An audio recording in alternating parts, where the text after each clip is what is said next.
नाज़रीन, आप देख रहे हैं प्रोग्राम जी सेहत के साथ। मैं हूं आपकी मेज़बान खतीजा राठौर।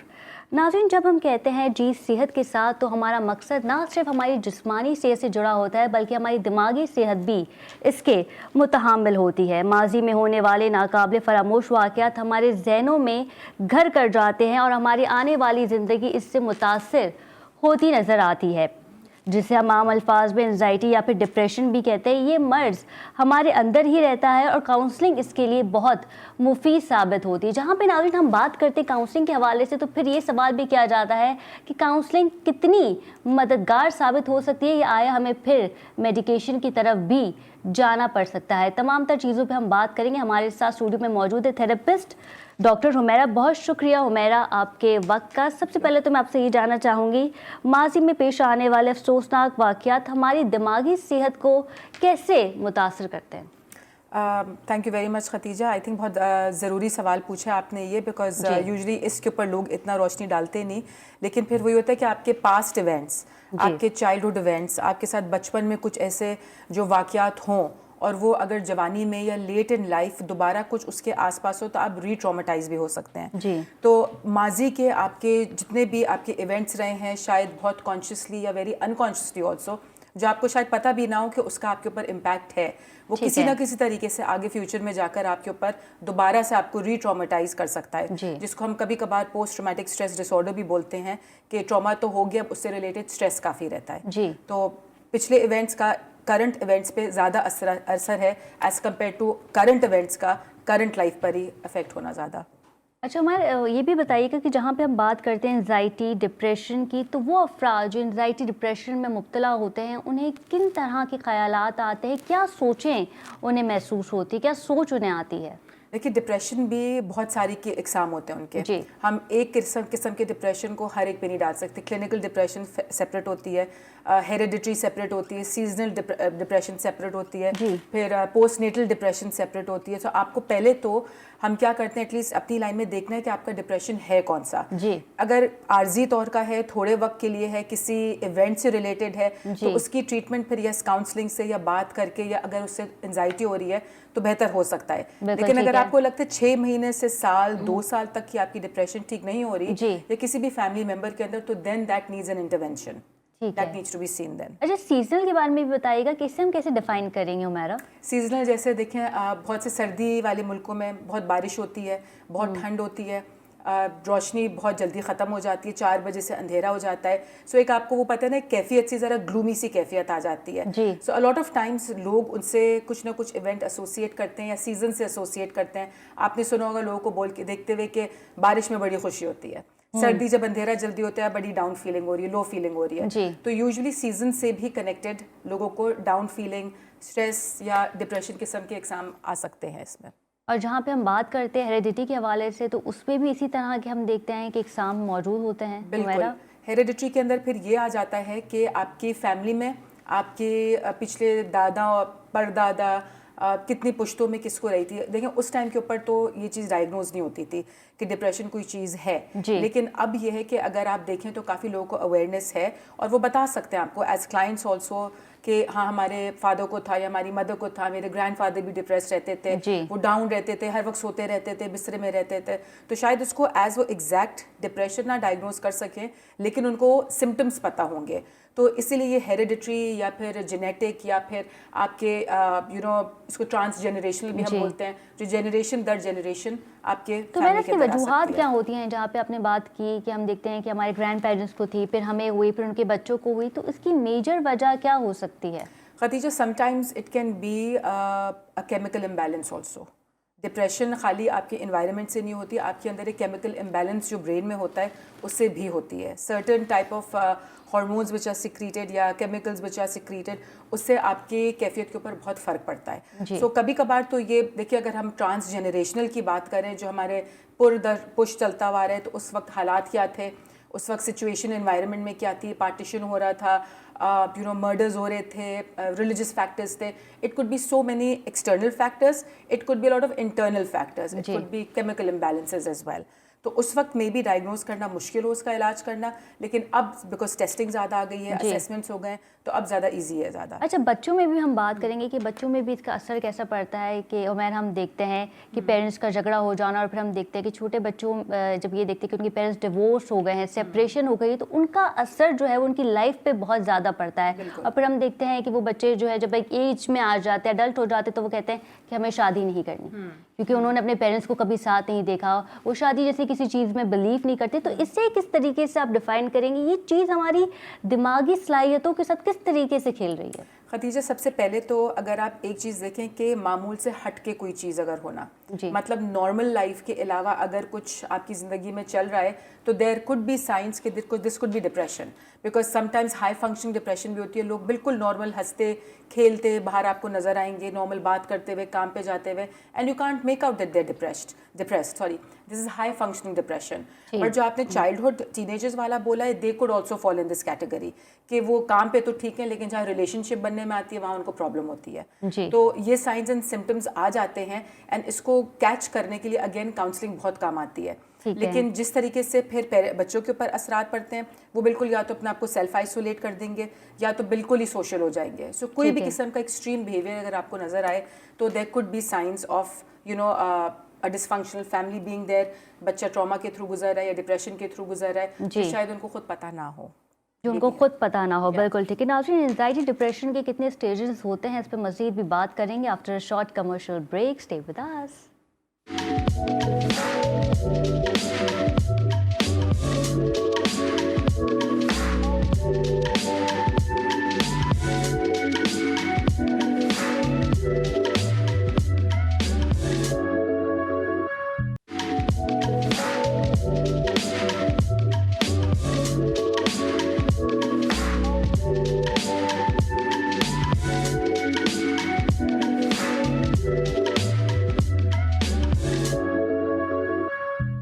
जी नाज़रीन, welcome back from the break. और ब्रेक में जाने से पहले हम बात कर रहे थे एंजाइटी और डिप्रेशन के हवाले से। नाज़रीन, जब हम बात करते हैं एंजाइटी और डिप्रेशन के हवाले से, तो इनकी अलग अलग मतलब है, इनकी अलग अलग मीनिंग्स, इनकी डेफिनेशंस अलग, इनको ज़रा समझेंगे। उमैरा हमारे साथ मौजूद है। मेरा सबसे पहले तो ये बताइएगा कि हम डिफ्रेंशिएट कैसे कर सकते हैं एंजाइटी को और डिप्रेशन को, और इसकी कितने स्टेजेस हैं?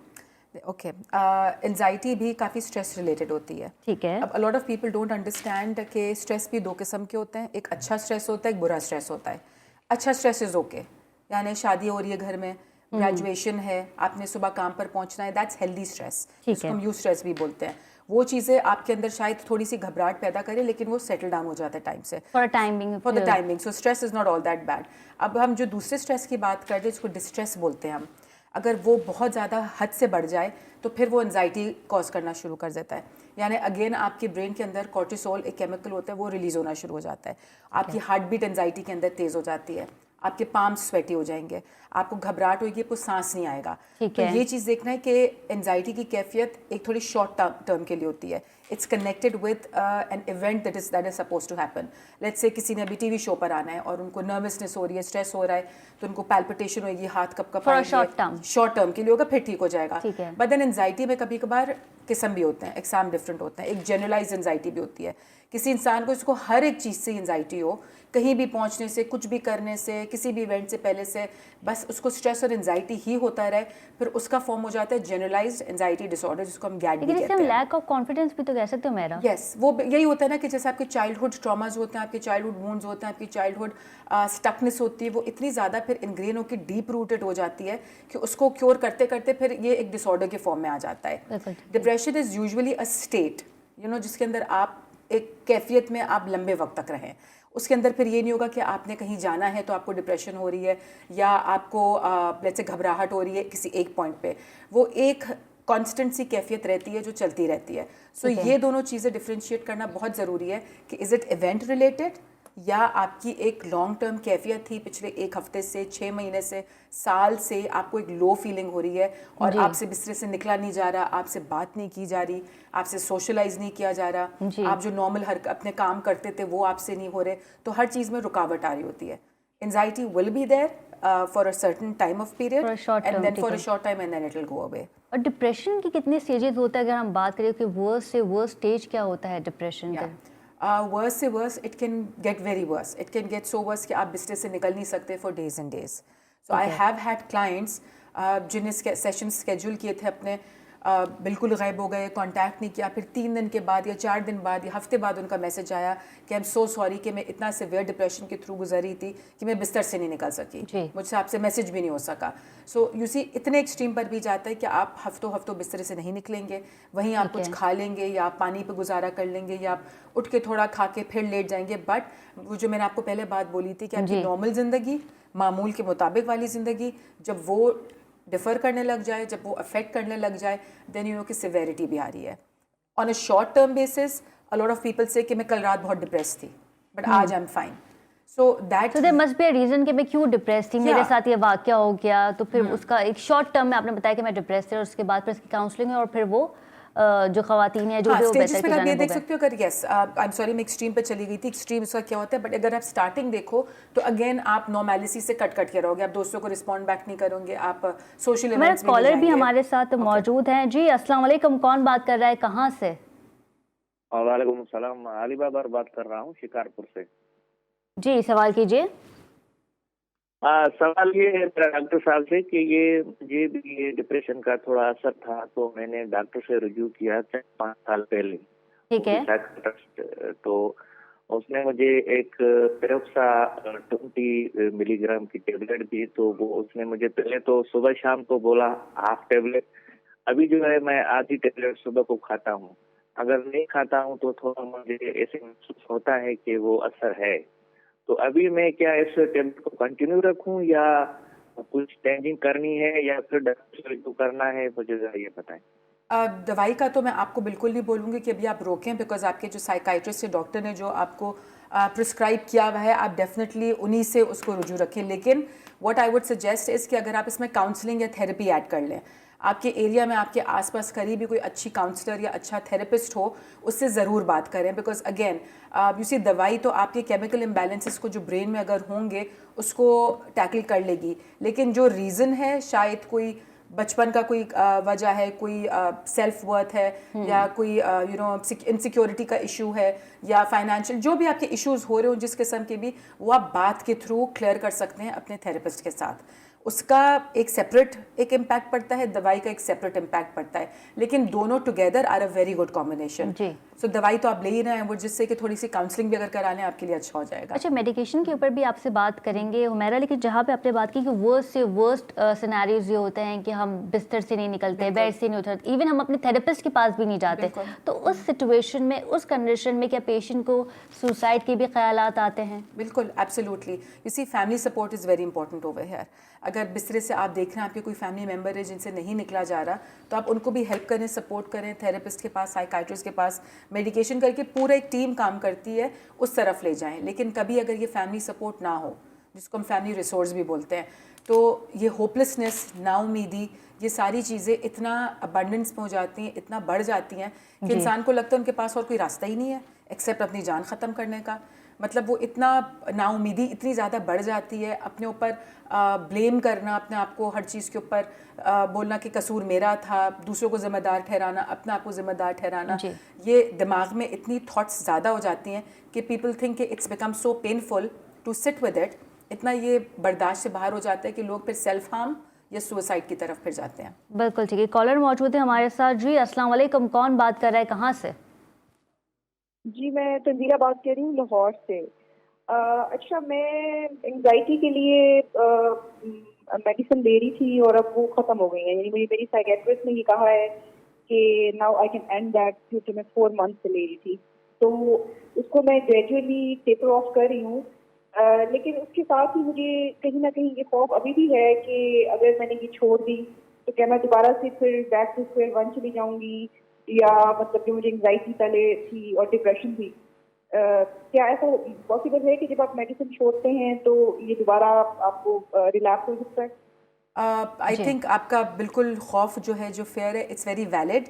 अ lot of people go through that कि अगर हम डिप्रेशन की या फिर एंजाइटी की दवाइयाँ छोड़ लें या नींद की, इंसोम्निया की दवाई छोड़ लें तो शायद हम वापस उस पर चले जाएं. आई वुड अगेन से कि इट्स वेरी गुड कि आप दवाई टेपर ऑफ कर रही हैं, this means you are going towards a better side. But again I would say जो खौफ है, खौफ जो इनग्रेन्ड है वो दवाई से ख़त्म नहीं होगा, वो इन्वायरमेंटल खौफ है या इंटरनल खौफ है, उसके लिए again you might have to see counselling as well to see कि ये खौफ आ कहाँ से रहा है। दवाई आपके सिम्टम्स बिठाएगी, आपकी पैल्पिटेशन बिठाएगी, आपकी कपकपी शायद बिठा दे, आपको वो स्ट्रेस कम कर दे, आपका सिम्टम्स को वो कंट्रोल करेगी, लेकिन जो रूट कॉज है जो कि खौफ है और वो कहाँ से आ रहा है वो सिर्फ आपकी थेरेपिस्ट ही आपको बेहतर बता सकती है, और वो आपको भी शायद पता हो ना पता हो, वो काउंसलिंग के थ्रू ही बिल्कुल पता चल जाएगा। अच्छा, बहुत इंपॉर्टेंट क्वेश्चन ये भी है मेरा कि हमारे माशरे में, पाकिस्तान की अगर हम बात करें तो वहाँ पे चाहे मर्द हो या औरत, अगर वो डिप्रेशन का शिकार है तो रेशियोज हमें क्या बताते हैं कि माजी के वाक़यात की वजह से हमें डिप्रेशन होता है या हमारे ख़ानदान की वजह से ये चीज़ जो है वो हमें आती है, जिससे हम हेरिडिटी भी कहते हैं। रेशियोज हमें क्या बताते हैं?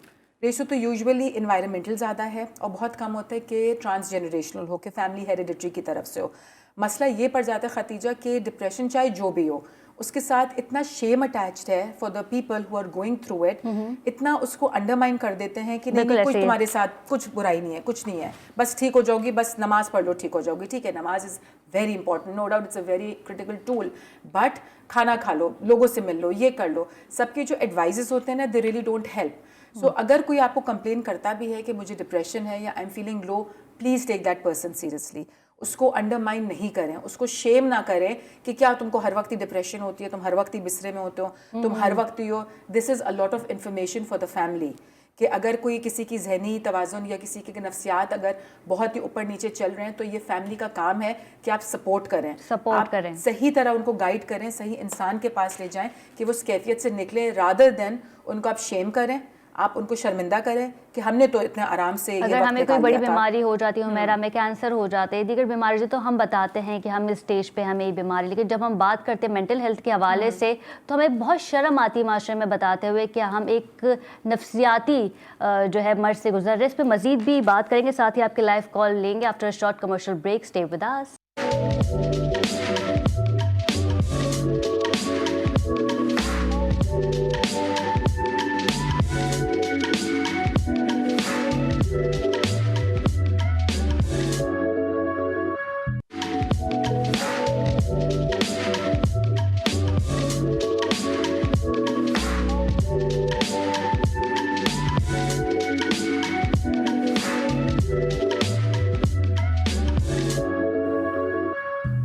जी नाज़रीन, welcome back from the break. और हम बात कर रहे थे डिप्रेशन के कितने स्टेजेस होते हैं और क्या वजूहत है जो लोग डिप्रेशन का शिकार हो जाते हैं, और यूथ में भी अब डिप्रेशन के केसेस सामने आने लगे हैं। उमेरा हमारे साथ मौजूद है। उमेरा, सबसे पहले तो हम बात कर लेते हैं कि जहाँ पे हम बात करते हैं नौजवानों के हवाले से, तो डिप्रेशन के साथ साथ हम देखते हैं कि वो अफराद मंशियात के भी आदी हो जाते हैं, मंशियात का भी इस्तेमाल करने लग जाते हैं। इसकी क्या वजह है?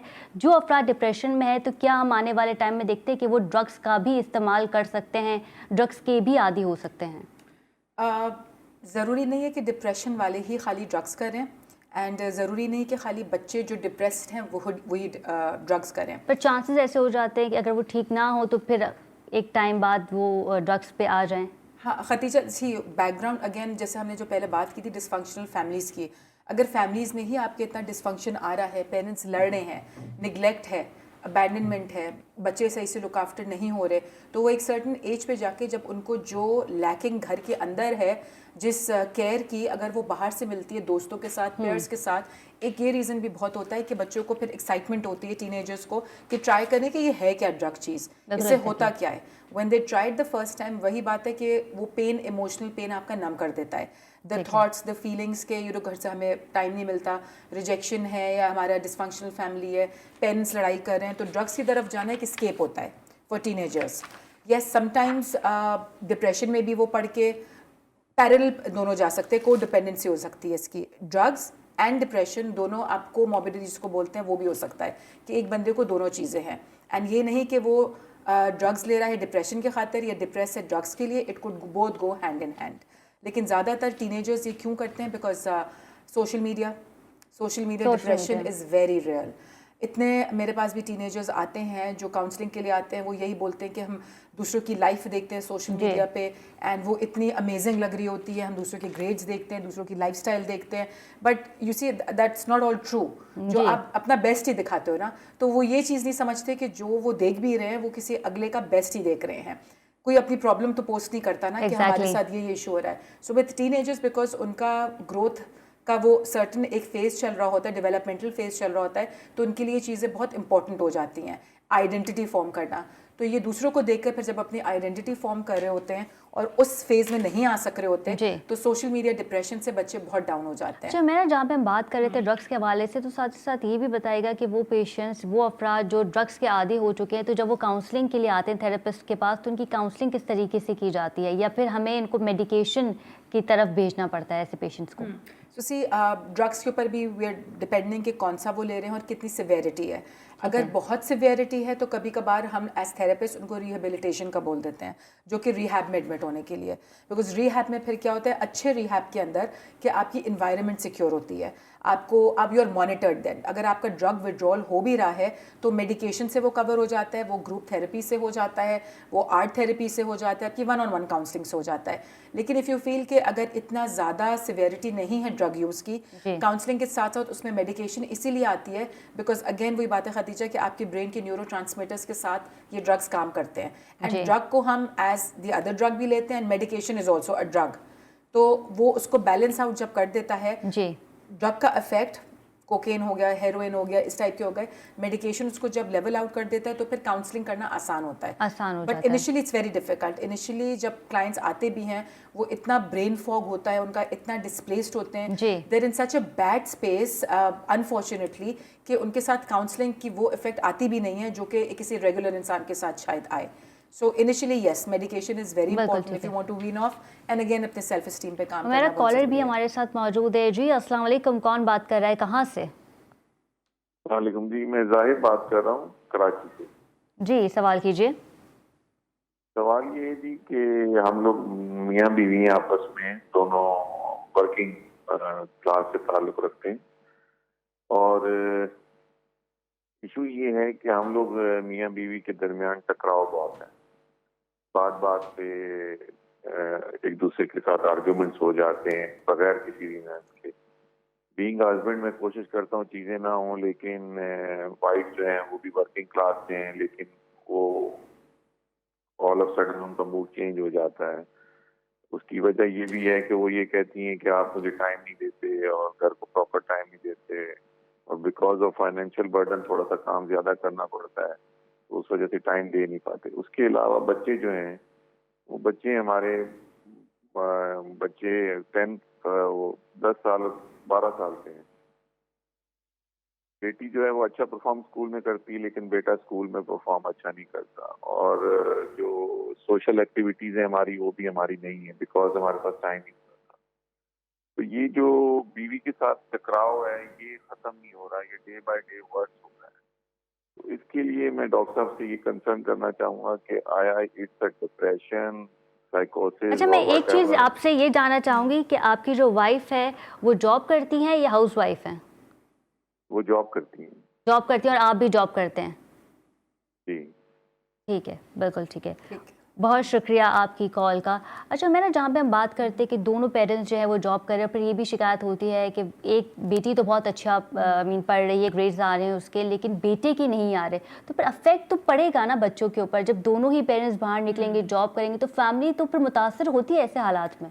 खदीजा, असल में हालात भी ज़रा डिफ़िकल्ट हो गए हैं, स्पेशली कोविड से पहले तो थे ही थे और कोविड के बाद भी हो गए हैं। अब जब लाइफ टुवर्ड्स नॉर्मेलिटी जा रही है तब भी हालात अभी कुछ डिफरेंट किस्म के ही चल रहे हैं। जी obviously both parents are working, दोनों की अपनी अपनी सेट ऑफ फ्रस्ट्रेशंस होती होंगी, पर्सनल भी, काम की भी।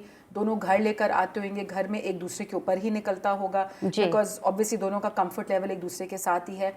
बच्चों पे निकलता होगा। हम यूजुअली अपना जो एंगर है, गुस्सा है या फ्रस्ट्रेशन है, अपने जिनसे हम कंफर्टेबल होते हैं उन्हीं पे निकालते हैं। हम किसी बाहर वाले पे बहुत कम ही निकालते हैं जाके, लेकिन वो एक दूसरे के ऊपर ही होता है। So understanding what is the frustration over here, you know, there is definitely जो मूड स्विंग के बारे में भी उन्होंने कहा था, मेरा आपसे जिक्र किया था। मूड स्विंग्स इसीलिए बिकॉज यू नो आपकी एक स्टेबिलिटी नहीं रहती है मूड के अंदर, एंड थोड़ा बहुत तो मूड स्विंग इंसान बर्दाश्त कर लेता है, एंड इज नॉर्मल ऑल्सो। हर वक्त आप हंसी खुशी कह के आते हुए नहीं हो सकते, हर वक्त सैड होना भी अच्छा नहीं है। लेकिन अगर ये मूड स्विंग्स थोड़े अगर ज़्यादा होते जा रहे हैं, this could be one sign again. अगर मूड स्विंग ज़्यादा हो रहे हैं, इरिटेबिलिटी ज़्यादा आ रही है, so there is this is definitely a red flag, it's a cause for concern. So इस चीज़ को अगर कोई बड़े हैं आपके फैमिली में, पहले ज़माने में तो यही होता था, बड़े बैठते थे, एडवाइस करते थे, चीज़ें ठीक हो जाती थी। But now since families nuclear होती जा रही हैं, जॉइंट फैमिली सिस्टम इतना है नहीं, बाहर की इंटरवेंशन इतनी होती नहीं है फ्रेंड्स के, फैमिली की, that is why then people go for therapy as well, because वो एडवाइस मिलना या फिर वो राय मिलना इतना वो सेफ नहीं समझते कि है। सो आई वुड से कि please look into it, maybe just listen to each other. इस केस में जहाँ मूड स्विंग्स हो रहे हैं, जहाँ हस्बैंड वाइफ के बीच में कंपैटिबिलिटी का इशू हो रहा है, एक दूसरे की बात अच्छा, सुन ऐसी लें। सिचुएशन में हुमैरा जो है, अगर हस्बैंड एंड वाइफ आते हैं काउंसलिंग के लिए, तो फिर काउंसलिंग किस तरीके से की जाती है, और क्या दोनों हस्बैंड एंड वाइफ को साथ बिठा के बात की जाए? आपका क्या ख्याल है कि वन बाय वन जो है बुला के डिस्कस नहीं, करके? हमेशा या तो दोनों साथ आते हैं, दोनों साथ आते हैं as couples, and couples counselling होती है, एंड सेपरेटली दोनों के फिर काउंसलर सेपरेट भी होते हैं। अगर इफ़ द थेरेपिस्ट फील्स कि कपल्स काउंसलिंग में किसी एक के साथ इशू ज़्यादा हैं, and not because of the husband और द वाइफ, अगेन बिकॉज उनके बचपन से ही कुछ इशू चलते हुए आ रहे हैं, जिसके खातिर उनको स्ट्रेस होता है, एंजाइटी होती है, डिप्रेशन होता है। बिकॉज इसी आप तो शादी करेंगे 20, 25, 30 साल की उम्र के ऊपर, उससे पहले का जो आपका टाइम फ्रेम है, जिससे आपकी सारी वो इमोशनल सिचुएशन गड़बड़ हो चुकी है, वो फिर with another spouse, another partner over the year surface करनी शुरू हो जाती है, मैनिफेस्ट करनी शुरू हो जाती है। लाइक मे बी अगर वो कहती है कि ये टाइम नहीं देते, so it's somewhere she feels lack of attention in her life as well, और वो चीज़ रीट्रिगर हो रही है with the husband not giving time. So couples counselling इकट्ठे भी हो सकती है, एंड सेपरेट भी, दोनों सेपरेट इंडिविजुअल काउंसलिंग की तरफ भी जा सकते हैं। But I would say sit down, talk, listen to each other, defensive होने के बदले, अटैक करने के बदले, अगर एक दूसरे से अच्छी तरीके से बात करके सुन लें कि किसकी इशू कहाँ से आ रहा है, without blaming each other, without Poynting fingers, तो काफ़ी चीज़ें। अच्छा, मैंने ये भी surface बताया पे कि ठीक ऐसे होती है। अफराद की काउंसलिंग कैसे की जाती है, और इसके कितने स्टेजेस होते हैं कि हमें वंस इन अ वीक इनकी काउंसलिंग करनी पड़ती है? अगर सीवियर कंडीशन हो तो क्या करना पड़ता है? तो Khatija, ideally it's once a week, जो रेगुलरली पैटर्न चलता है, 1 आवर 50 मिनट्स टू 1 आवर, एक कोई भी जनरल थेरेपिस्ट का डिपेंड करता है। I usually go for 1 hour, लेकिन एक सेशन एक हफ्ते का is a must. Sometimes there are people जिनको ज़्यादा ज़रूरत होती है, जिनकी सिचुएशन ऐसी होती है कि जिनको हमें पता होता है कि हफ्ते में 2 दफ़ा तो मिनिमम आना है। Sometimes it's time limited, there are people who are travelling, वो कहते हैं नहीं हमने हफ्ते में 3 दफ़ा भी आना है। लेकिन counselling, psychotherapy is a long process. It's not like कि आपने एक गोली दी और आप ठीक हो गए। ये जो हमारे इमोशनल वूंड्स होते हैं, जो हमारे नफ्सियात होते हैं, इनको समझने में टाइम लगता है। So lot of times people come in and they ask कितने सेशन लगेंगे? जी, 2-3 सेशन में मैं ठीक हो जाऊंगी या हो जाऊंगा। सो मैं उनको यही बोलती हूँ कि आप अगर 30-35 साल के हैं, इतने साल का आपका इशू चल रहा है, वो 3 घंटे में या 2 घंटे में मैं कैसे रिजॉल्व कर सकती हूँ? Exactly. सो किसी भी थेरेपिस्ट के पास आप जाएं, just give your self and give them time. जो मैंने मेडिकेशन की 6 से तरफ 8 हम सेशंस। मेडिकेशन की तरफ हम कब जाते हैं? जब यू फील कि ये सिचुएशन साइकोसिस, न्यूरोसिस, जब आपकी नर्व्स के अंदर या आपकी कोई डिसऑर्डर्स इतने ज़्यादा बढ़ जाए, जैसे स्किज़ोफ्रेनिया हो गया है, हमने क्लिनिकल डिप्रेशन की तो बात कर ली है, जी। बाइपोलर है जिसमें मैनिक डिप्रेसिव फेजेस आ जाते हैं, अ lot of hallucinations, delusions, personality disorders. ये चीज़ गेज करने के लिए बहुत इतना टाइम नहीं लगता, मतलब 1 से 2 सेशन में पता चल जाता है। टाइम तब लगता है जब द थेरेपिस्ट फील्स कि इसमें और भी कुछ है, ये सिर्फ काउंसलिंग से ठीक नहीं होगा। Then we refer that patient और that person to a psychologist. ठीक है। साइकोलॉजिस्ट क्या करते हैं, फिर वो असेसमेंट करते हैं, टेस्टिंग करते हैं कि आपको ADD है, ADHD है, बाइपोलर है, आप स्किज़ोफ्रेनिक हैं, न्यूरोसिस है, साइकोसिस है।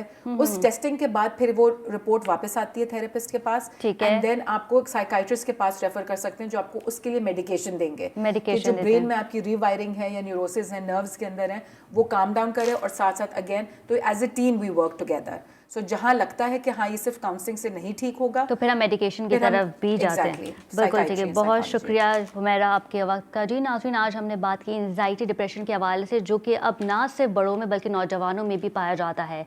अगले हफ्ते आपसे फिर मुलाकात होगी, अपना बहुत ख्याल रखिएगा। अल्लाह निगहबान।